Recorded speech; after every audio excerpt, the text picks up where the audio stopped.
1 in 5 people who get sepsis will lose their life. I knew I had to get through for my family. So many people don't, and it's so sad. It moves so quickly and the symptoms are so common that it can be hard to spot. Untreated, it's fatal, and it can be very rapidly progressive. But for those who do survive, it doesn't end there. So is it that you have a third of your small intestine now? Yeah. Wow. We came to the conclusion that I had survivor's guilt. This woman had to have her leg amputated. I had never contemplated that part of being lucky, as in I could have had a limb removed. We talk about sepsis, but what happens next can be a mystery. It's about recognising that you're not going to bounce back to being exactly the way that you were before any of this happened to you. Surviving sepsis, the scars left behind. Okay. Come right. A 5-kilometre run might be a bit of a challenge for me, but for 23-year-old Rosie, this has become the norm as she prepares to tackle the Lewa Marathon, taking place in Kenya this June. It's meant to be one of the 10 most arduous marathons in the world. It's like a big conquest for runners everywhere. But this isn't the first big challenge Rosie's had to overcome. In 2019, Rosie found herself fighting a battle against sepsis. I was in bed, so weak, literally in agony. While travelling across Asia, she started to feel unwell. What she was initially told was a small viral infection quickly developed into sepsis. The surgeon came out and, stopped me there and then. He basically said, no, we're not actually going to go through with this because we're not too sure if she'll wake up if we put her to sleep. Rosie spent 5 days in intensive care fighting for her life, but in the end, she survived sepsis. Sadly, many don't. That's why she wants to raise awareness about the disease and its impact. People need to be aware, we need to have the education to be able to detect these things when they're bad and get people to hospital and that kind of thing, because my sister had no idea what sepsis was, because people don't know. It's really weird. But my sister, she was on the phone to one of her friends and they were like, oh, yeah, I hear Rosie's not very well or whatever. What's up? Is she okay? And my sister goes, oh, yeah, she's got syphilis. And the reaction on the other side of the phone was like, oh, really? That's not great. So she was informed that actually syphilis was an STD. This might be a good time to ask, what is sepsis? I know it's some sort of infection. The specific details, I'm not too sure. Is it like a medical condition, like a STD, you know? No, I don't really know. My niece had sepsis, so I'm trying to think, Yeah, it can be really severe. It can kill you, can't it? Something like a health problem, right? It's blood poisoning. Can you imagine any long-term effects? No, I mean just weakness maybe, general, but not really. The symptoms maybe last for another month or so, I'm guessing. If you're sitting there worrying that you don't know what sepsis is, clearly you're not alone. So let's find out. Dr. David Inwald is a consultant in paediatric intensive care medicine. I asked him what we should be looking out for. It's the body's response to a severe bacterial infection. Untreated, it's fatal, and it can be very rapidly progressive. So if, for example, you go to see your GP or you go to the emergency department, often we hear patients being sent away, but that may not necessarily imply medical negligence or a misdiagnosis. It may just be genuinely that the patient didn't have any concerning signs at that time. Because sepsis develops so quickly and can be caused by any visible or internal infection, it can be hard to catch sepsis early. But David says that there are some specific symptoms we should be looking out for. If you find that you're feeling dizzy, developing other symptoms and signs, and particularly if you develop a non-blanching rash, in other words, a rash with what look like blood blisters or bruises under the skin, then really you need to get very prompt medical attention. The rash David described, hot and cold chills, muscle weakness and confusion, are some of the most common symptoms. There are lots of resources available to learn more about sepsis. And knowing the symptoms could save your life, or someone else's.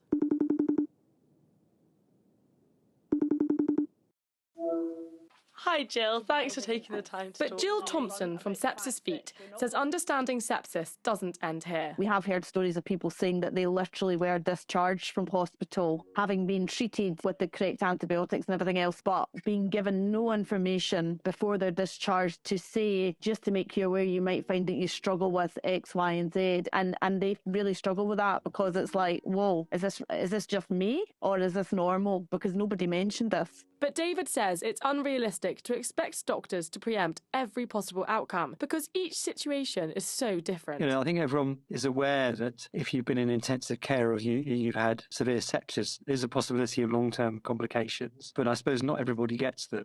I mean, the thing is with young people, often they bounce back and they may not get long-term problems. Some of them don't, as you say, and may need help. And if people do have long-term consequences, then they need to go back to the GP or to flag themselves to whichever hospital clinic's following them up. I suppose you could say there should be more systematic follow-up. Maybe that's true. There are some intensive care doctors or some intensive care services that do long-term follow-up clinics. I mean, I suppose you don't want to kind of send people home saying, here's 500 things that might go wrong. I don't think the resource is there, frankly. Roughly 250,000 people get sepsis each year in the UK, and of those, 1 in 5 will lose their life. According to Sepsis Feet's research, 50% of survivors will experience some kind of lasting effect. Hi, Rosie! Rosie struggled with hair loss. The hair loss thing took a blooming long time to come back. Like, in the shower, clumps were coming out. And I remember joking to friends about it, being like, oh, God, I think my hair's falling out. I put it to the back of my head a lot because I'm quite good at doing that. But in reality, I was so self-conscious of the fact that I literally had 50% of it. Typically, intensive care can take a toll on your body that doesn't end with a snap of a finger. One of the first things Rosie noticed was how fragile her body was. I couldn't, believe how weak I was. And I got home and the dogs, ran at me whoa, it's Rosie. And I was absolutely petrified. I was so scared. It was really scary. You're quite a dog person. Oh, my God, I love dogs. Oh. Muscle weakness and hair loss are 2 of the most common side effects of spending time in intensive care fighting sepsis. But Rosie didn't know that, and she's not alone. So I'm on my way up to Scotland to meet Esme. When she was 13, she had a mesenteric hernia, which is basically when the intestine has pushed through a weakness in the muscle or tissue wall. As Esme's gut passed through it, it turned septic. So she was rushed into surgery to try and clear the infected area. So is it that you have a third of your small intestine now? Yeah. Wow. Esme was told that this was the minimum intestine she could live off. They told me afterwards in the hospital was we don't know if you're going to be able to digest any food, and there's a high chance you won't be able to digest a lot of foods now. And then I kind of just went on to eat everything. I need a longer time to digest before sort of exercising and stuff, because it does just seem to come up quite easily. What had made me so unwell was a mesenteric hernia in terms of how it had been explained to me, and sepsis was just a word that was sort of thrown around. I didn't know what it meant. My peers all said to me oh, you'll have a Rene, joking about it being digestive issues. And then the lady at SAN said it was the local sick bug that was going round. Probably in both those situations, had someone known, it would have been very useful, and it would have saved the whole night of me being at home and potentially a bit of my gut. While Esme sees the value in wider awareness, she recognises that because the symptoms are common, it can be difficult to connect the dots. I think for children especially, it's quite hard to communicate what's going wrong, because I didn't even understand myself what was going wrong. There's so many issues that can happen with your tummy, and being sick is quite a normal thing to do. And you can say I'm in pain, but you can't express I'm in severe pain. Something's really not right. I think that is why there is such a lack of education, because the symptoms exist with so many different illnesses, and some it's just as simple as a common cold. Besides the damage to Esme's intestine, her encounter with sepsis had other unexpected consequences. I didn't get my period till I was about 17, nearly 18. And I always got told that was because of what my body had gone through, when usually it would be thinking about that sort of thing. I think actually, if anything, the main lasting effect from it is being something that's come to surface more recently. And last year, when Esme had a severe reaction to long COVID, she went looking for answers. It seemed that her body's reaction was likely connected to the trauma it went through 9 years earlier. Having learnt that a lot of autoimmune issues are from past trauma, I think it makes a lot of sense that was my body's way of coping when it got long COVID and POTS. It sort of resurfaced a lot of health anxiety that I didn't realise I had. According to Jill, Esme has touched on an important point. Sepsis doesn't just leave physical scars. Some people will suffer from hallucinations and panic attacks and flashbacks, and I think that's more of the kind of trauma stuff coming in. It's the, oh, what if, or I remember feeling like this at that particular moment in time. Would you like a cup of tea? Yes, it was 2 years ago that Esme realised the effect her experience had had on her. We were watching a documentary and it was about sepsis. This woman had to have her leg amputated and this other woman had sadly passed away. And my brother said, that's what you had. And it really hit home. I got this horrible feeling because I had felt lucky for what had happened to me, but I had never contemplated that part of being lucky, as in I could have had a limb removed. Isn't that quite interesting, though, that you felt this almost guilt that woman had been amputated and you saw yourself as lucky, even though you did actually have 2/3 of your intestine removed? That's so true. I've actually never thought of it like that. Yeah, because I can't see it. I think I forget the severity of what did happen to me that day. Many sepsis survivors suffer from an aspect of post-sepsis syndrome, which can show itself with an array of symptoms. Not all of them are physical. Clinical psychologist Dr. Alison Harper told me that they aren't always short-term effects. In post-sepsis syndrome of the survivors, and some of that can be really, really long-lasting. We don't know why that is and what the overlap there is. So symptoms can be really, really varied. As a clinical psychologist, it always strikes me that there's quite a lot of overlap between chronic fatigue syndrome, what we're now seeing in long COVID, and this kind of post-sepsis syndrome. So you get lots of physical symptoms. The overwhelming one is fatigue and lethargy. So when I saw a case recently, I said, are you suffering from fatigue? And they were like, yeah, how did you know? But you also get an array of cognitive symptoms and then psychological symptoms. There are 3 negative emotions inbuilt in humans for survival: anxiety, anger, and guilt. When we have the right amount of them, they're very useful emotions, but they can become complicated.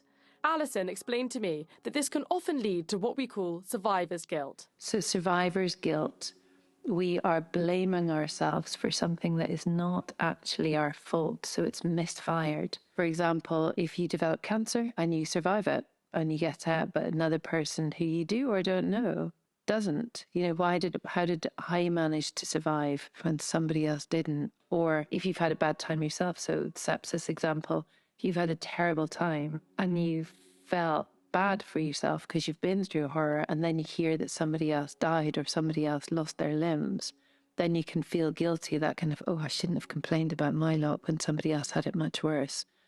When I was in my therapy sessions, we came to the conclusion that I had survivor's guilt, which is totally accurate, 100%. I feel devastated for all the families that have had to go through the traumas of sepsis. Esme and Rosie were both very lucky and recovered from a disease that sadly many people don't. But the reality of sepsis is its effects are wide-reaching. Mum had to make the choice whether to stay with me or whether to go to her mum's funeral. Sorry. She had to make the decision between saying goodbye or... saying goodbye to her wonderful, gorgeous mum, or either staying with me. And that is such a horrible decision for anyone to have to make. I think that's probably one of the things that I feel so guilty about as well. I knew I had to get through for my family. So many people don't, and it's so sad.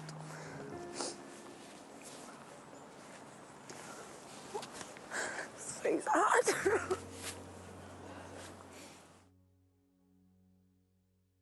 It's about communicating that message that actually, no, this can happen to anybody, and recognising that you're not going to bounce back to being exactly the way that you were before any of this happened to you. There will be a healing process. There could be some physiological changes in the body. There could be that element of trauma, and there could be some noticeable physical differences. There's plenty of information on sepsis, but knowing how to spot symptoms is only the beginning. A greater awareness of sepsis and life afterwards could make all the difference to people like Esme and Rosie. I was very much aware that I could experience some short-term stuff, but I didn't realise that it could affect me so long down the line. I just wish that someone had told me and then I could have been better prepared.